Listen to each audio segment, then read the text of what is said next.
Bonjour, aujourd'hui nous allons voir comment on calcule la durée de vie d'un roulement. Là on a pris un exemple, un petit roulement, qui a un diamètre 17 intérieur, 35 d'extérieur et 10 d'épaisseur. Bon. C'est un exemple. Nous ouvrons le catalogue et on cherche le diamètre 17. Voilà le fameux roulement que nous avons pris un exemple, le 17, 35 et 10. Ici à côté nous voyons qu'il y a une charge de base dynamique, le C, est égale à 4650 newtons. À côté, pareil, la charge de base statique, cette fois-ci, le CE, est égale à 2800 newtons. Plus loin, ces chiffres-là, ça ne nous intéresse pas.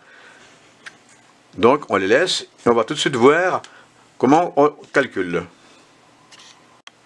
Voilà la formule.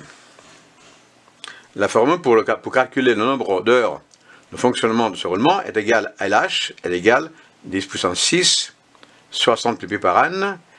C est charge dynamique donnée par le constructeur. P est la charge sur le roulement que nous on veut imposer. Le N est égal à 3 pour les billes. Donc voilà, donc c'est ici la charge dynamique. Le P est égal à la charge sur le roulement que nous allons imposer.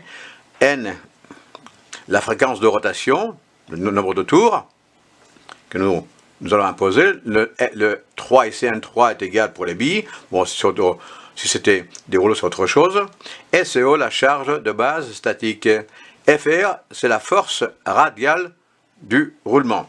Qu'est-ce que c'est la force radiale? La force radiale, c'est quand il y a un roulement, par exemple, devant les roues d'une moto ou d'un vélo, parce que la force était verticale ou parallèle au rayon.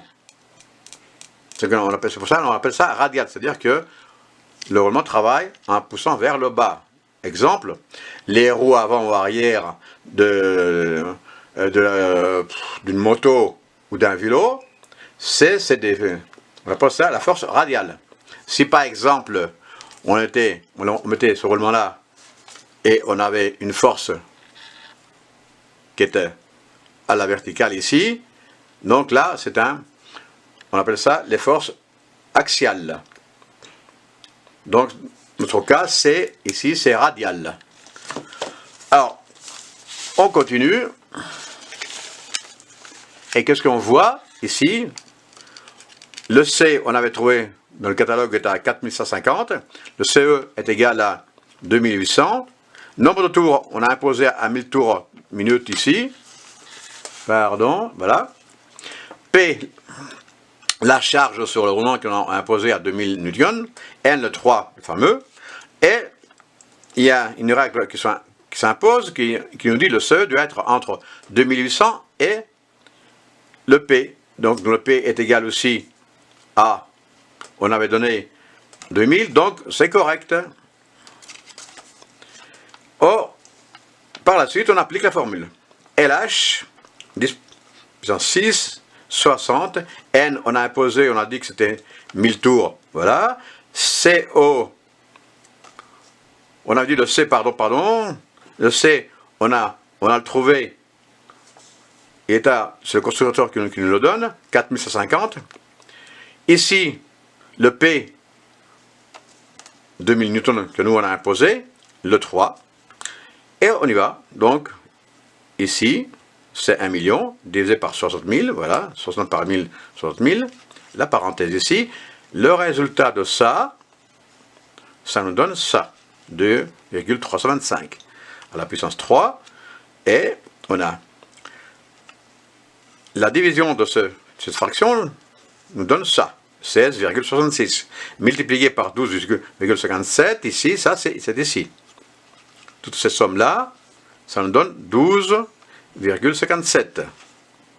Alors, la multiplication des deux nous donne 209,42 heures.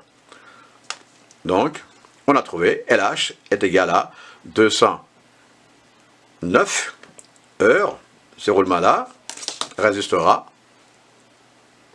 209 heures avec une charge qu'on a imposée 2000 newtons et 1000 tours minute. Voilà. Donc certaines aussi disent que bon, si on divise ça par 8, ça nous donne par jour, etc. Non, ça ne sert à rien du tout.